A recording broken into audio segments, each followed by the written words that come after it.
তো মোৰ এবসেন্সত মোৰ ৰুমত কালি এটা অপ্ৰীতিকৰ ঘটনা ঘটিলে।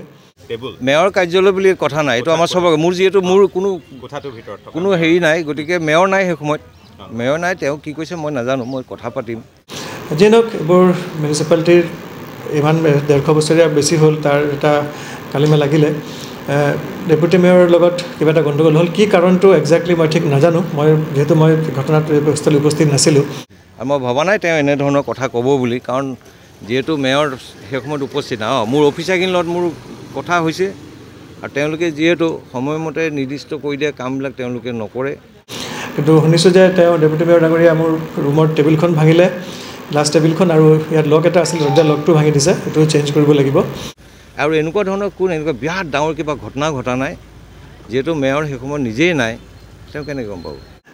চাওক, যোৱাকালি মই অফিচত অহা নাছিলোঁ। মই 8 আৰু 9 তাৰিখে দিল্লীত এটা নেশ্যনেল আৰ্বান কনক্লেভ হৈছিলে, এইটো এটেণ্ড কৰিবলৈ গৈছিলোঁ।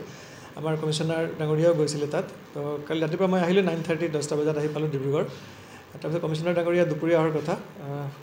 তাৰপিছত মই খবৰ ল'লোঁ যে নাই, ঠিক আছে, ইমান কাম নাই, মই কালি অফিচত অহা নাই। তো মোৰ এবচেন্সত মোৰ ৰুমত কালি এটা অপ্ৰীতিকৰ ঘটনা ঘটিলে। যিয়ে নহওক এইবোৰ মিউনিচিপালিটিৰ ইমান 150 বছৰীয়া বেছি হ'ল, তাৰ এটা কালিমা লাগিলে। ডেপুটি মেয়ৰৰ লগত কিবা এটা গণ্ডগোল হ'ল, কি কাৰণটো একজেক্টলি মই ঠিক নাজানো, যিহেতু মই ঘটনাস্থলীত উপস্থিত নাছিলোঁ। কিন্তু শুনিছোঁ যে তেওঁ ডেপুটি মেয়ৰ ডাঙৰীয়া মোৰ ৰুমৰ টেবুলখন ভাঙিলে, গ্লাছ টেবুলখন, আৰু ইয়াত লক এটা আছিল, দৰ্জাৰ লকটো ভাঙি দিছে, সেইটো চেঞ্জ কৰিব লাগিব। যিয়ে নহওক যিকোনো প্ৰব্লেমৰ চলিউশ্যন থাকে, অলপ আলোচনাৰ মাধ্যমে কৰিলে ভাল হয়, কিন্তু ইমান ভাইলেণ্ট হৈ পেলাই কৰাটো ঠিক যুক্তিযুক্ত হোৱা নাই। কমিশ্যনাৰ ডাঙৰীয়াটো আজিকালি আছে, কমিশ্যনাৰ ডাঙৰীয়া অহাৰ পিছত কাম কাজ বহুত ভালকৈ চলি আছে। আজি 6-7 মাহ হ'ল, আমাৰো কাম কৰিবলৈ সুবিধা হৈছে। যিকোনো আলোচনাৰ মাধ্যমে চব হৈ যাব লাগে আৰু। কিন্তু ভাইলেণ্ট হৈ গ'লে কি হয়, আপোনাৰ যিকেইজন কালি আমাৰ ঘটনাটো যেতিয়া হ'ল, তেতিয়া ইয়াত FM আমাৰ ফাইনেন্সিয়েল মেনেজমেণ্ট অফিচাৰ 2জন আছিলে, আপোনাৰ urban technical officer YouTube engineer যিকেইজন তেওঁলোকে আছিলে, আমাৰ পুৰণি ইঞ্জিনিয়াৰ প্ৰমাদাও আছিলে, আমাৰ একাউণ্টেণ্ট পুৰণো আছিলে ইয়াত উপস্থিত, আৰু নবাজ দাস আমাৰ অফিচতে অলপ দেৰিকৈ আহিলে বুলি শুনিছোঁ। যিয়ে নহওক টেবুলটো ভাঙিলে, আৰু দৰ্জাখন যে ভাঙিলে, এইটো গভৰ্ণমেণ্ট প্ৰপাৰ্টি, এইটো আমাৰ পাব্লিক প্ৰপাৰ্টি হয়। এইটো ভাইলেণ্ট হোৱাটো ঠিক যুক্তিযুক্ত নহ'ল, মিউনিচিপালিটিৰ গৰিমাত অলপ কালি পৰিলে। আৰু এইটো একজেক্ট কাৰণটো আপোনালোকে তেওঁলোক সুধিলে গম পাব, কিন্তু একজেক্ট কাৰণটো মোক যিখিনি কথা আজি সুধি পেলাই গম পালোঁ, যে আমাৰ এই ওচৰ পুৰণি এটা ঘৰ আছে, আগত য'ত মই বহিছিলোঁ, তাত এটা বিল্ডিং এটা বনোৱাৰ কথা, ইয়াৰ পেৰেলাল কৰি পেলাই এইটো আলোচনাও হৈছিলে, এইটো লোৱাৰ চাগে কথা বতৰা হৈছিলে, আৰু কমিশ্যনাৰ ডাঙৰীয়াই কৈছে ফাণ্ড যেতিয়া আহিব এইটো বনোৱা হ'ব, তেনেকুৱা চিষ্টেমৰ কথাটো এইখিনিলৈকে ৰখি গ'ল। এইটো তেওঁৰ এটা কাৰণ। আৰু এটা হৈছে যে আমাৰ এটা টেণ্ডাৰ কমিটি বনোৱা হৈছিলে, একজেক্ট টেণ্ডাৰ বুলি নহয়, টেণ্ডাৰ কমিটি এটা বনোৱা হৈছিলে। তাত নটিচখন যোনটো ওলালে এজ পাৰ গভৰ্ণমেণ্ট নটিফিকেশ্যন, মই কিন্তু নটিফিকেশ্যনটো চোৱা নাই, এজ পাৰ গভৰ্ণমেণ্ট নটিফিকেশ্যন তাত 12জনীয়া নে 13জনীয়া কমিটি এটা বনোৱা হৈছিলে। এই কমিটিত ডেপুটি মেয়ৰৰ নামটো কিয় নাই, এইটো এটা তেওঁৰ অভিযোগ বুলি মই শুনিছোঁ, কিন্তু আপোনালোকে তেওঁক সুধিলে কনফাৰ্মেশ্যনটো পাব। আৰু মই এইখিনি কথাই জানো। আৰু আচবাব ভঙাৰ ভিতৰত মোৰ টেবুলখন, গ্লাছটো ভাঙিলে, টেবুলখন ভাঙিছে, মই চোৱা নাই, কিন্তু মই আহি পেলাই চাওঁ ইয়াৰ পৰা আঁতৰাই দিয়া হৈছে। আৰু দৰ্জাৰ লকখন ভাঙিলে, এইটো লকটো নালাগিব, আৰু এইটো চেঞ্জ কৰিব লাগিব। মেকানিক আহিলে,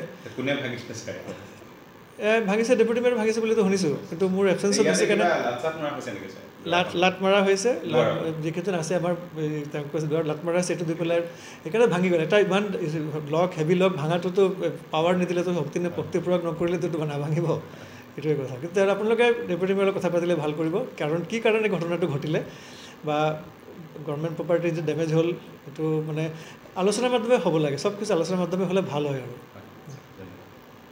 মেয়ৰ কাৰ্যালয় বুলি কথা নাই, এইটো আমাৰ চবকে মোৰ যিহেতু মোৰ কোনো হেৰি নাই, গতিকে মেয়ৰ নাই সেই সময়ত মেয়ৰ নাই, তেওঁ কি কৈছে মই নাজানো, মই কথা পাতিম। আৰু মই ভবা নাই তেওঁ এনেধৰণৰ কথা ক'ব বুলি, কাৰণ যিহেতু মেয়ৰ সেই সময়ত উপস্থিত মোৰ অফিচাৰখিনিৰ লগত মোৰ কথা হৈছে, আৰু তেওঁলোকে যিহেতু সময়মতে নিৰ্দিষ্ট কৰি দিয়া কামবিলাক তেওঁলোকে নকৰে। তেওঁলোকে অকল বহি থাকিলে নহ'ব, ডিব্ৰুগড় তেওঁলোক আহিছে কাম কৰিবলৈ, কাম কৰক। আমাৰ লক্ষ্য কি আছে? আমাৰ লক্ষ্য এটাই, আমাৰ লক্ষ্য ডিব্ৰুগড় চহৰখন ঠিক কৰিব লাগে। তাত আপুনি পাৰ্চনেলি কাৰোবাক লৈ এইবোৰ লাভ নাই। আৰু এনেকুৱা ধৰণৰ এনেকুৱা বিৰাট ডাঙৰ কিবা ঘটনা ঘটা নাই, যিহেতু মেয়ৰ সেই সময়ত নিজেই নাই, তেওঁ কেনেকৈ গম পাব? টেবুলখন যিখন ভাঙিলে বুলি লকটো ভাঙিলে বুলি কৈছে। লকটো ভাঙি, দৰ্জা ভঙা নাই, কিন্তু আপোনালোকে যেনেধৰণে দৰ্জা লকটো ঘৰৰ দৰ লক নাভাঙে নেকি? ঘৰৰ গ্লাছ ভাঙে নাভাঙে? বল প্ৰয়োগ কৰিব লাগিব কিমান ডাঙৰ টান কঠোৰ কেছ দিব হা লাট মাৰি ভঙা বুলি কৈছে। নাই দৰ্জাখন জুচে ঠেলি দিলে হয়তো কেতিয়াবা ভাগি যায় লক, সেনেকুৱা লকটো ভাগিছে চাগে। আপুনি ঠেলি দিছে? ঠেলিলে যদি লকটো ভাগে এইটো ভাগিছে আৰু এইটোতো কথা নাই এনেকুৱা। আৰু এই ইমান ডাঙৰ ইছ্যু কৰিবলগীয়া ঘটনা নহয় এইবিলাক, আৰু কৰিবলগীয়া ঢেৰ কাম আছে আমাৰ। ঠিক আছে, গ্লাছ এখন আছিলে জুচে অলপ হেঁচা দি দিলোঁ ভাগি থাকিলে, সেইটোৱে কথা। ইমান ডাঙৰ গ্লাছো নহয় ন, চেণ্টাৰ টেবুলো এখন সৰু গ্লাছ, সেইটো হয়। মূল কাৰণটো কি হ'ব পাৰে? চাওক এইবিলাক আমাৰ কিছুমান ভিতৰৰ কথা থাকে, এইবিলাক ৰাজহুৱা কৰা বস্তুও নহয়। আৰু মই বাৰে বাৰে কৈছোঁ এইটো ইমান ডাঙৰ ঘটনা নহয় যেনেকৈ আপোনালোকে ভাবিছে।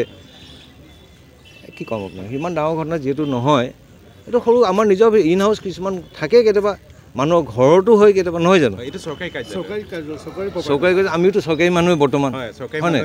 কি কেনে আপোনালোকে কি গম পায় নেকি কেনেকুৱা আচৰণ হৈছে? আপুনি কৈছে যে ভাঙিছে বুলি। ভাঙাটো মই সেই ক'লোঁ, এখন গ্লাছ কেতিয়াবা টেবুল এখনৰ গ্লাছ হেঁচা এটা মাৰি দিলে কেতিয়াবা ভাগি যায় নাযায়? হেঁচা মাৰি ভাঙিলে দে আৰু দুৱাৰ একেদিনাই দুটা লক নহয় তেনেকুৱা কথা নহয়। আপোনালোকে যেনেকৈ জোৰ জবৰদস্তি কৰিব বিচাৰে সেইটো নকৰিব হা। মোৰ কথাটো হ'ল দৰ্জাখন, ঠিক আছে দৰ্জাখন মই অলপ জোৰছে মাৰি দিছিলোঁ হয়, কাৰণ দৰ্জাখন আমি খুলি সোমাই, মই খালি যিহেতু বেলেগ মানুহবোৰ সোমাই আহিছে, মই যিহেতু আমাৰ ষ্টাফখিনিৰ লগত কথা মই অলপ এই তহঁতি বাহিৰলৈ ওলা বুলি দৰ্জাখন বন্ধ কৰি দিছোঁ। জুচে অলপ দৰ্জাখন বন্ধ কৰি, কিন্তু গোৰ মাৰি কিবা কৰি লগ ভঙা হোৱা নাই। এই ধৰণে মানে কি কথাবোৰ নোকোৱা। আৰু 2 নম্বৰ গ্লাছখন যিহেতু মই অলপ হেৰিত আছিলোঁ, গ্লাছখন মই হেঁচা দিছিলোঁ ভাগি গ'ল, বেলেগ কথা নাই। এইটো ইমান ডাঙৰ ইছ্যু আপোনালোকে কৰিব নালাগে।